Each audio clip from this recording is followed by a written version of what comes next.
Salom, hurmatli azizlar, o'rtoqlarim.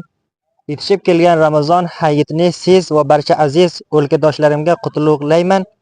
Umidlayman ushbu hayitda barcha qiyinchiliklardan uzoqlanib, tinchlik va quvonchlik bilan yashasangizlar. Assalomu alaykum, aziz kuzatuvchilar. Bizlar bir ro'z Hamal oyining 11-ro'za Ramazon hayitini 2-ro'za kelganmiz. Basda ulamolar qishlog'imiz Chaqmachuqurning ulamolari Muhosin sabitlari javonu navjavonlar bilan birga kelganmiz bu joyga.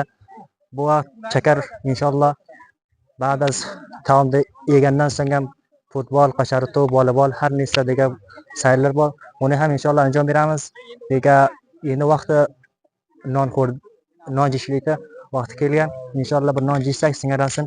Sizlarga boshqa ham guzorishlarini olib tahya qilamiz. Sizlarga aziz bizni kuzatib kelgan bilgasha inog'alarim, mana ki bir ko'rasizlar, mana ki taom tarkori olma va molta degan do'piyaza qilganmiz. Nega bu joyga Muhosin sabitlar kelgan.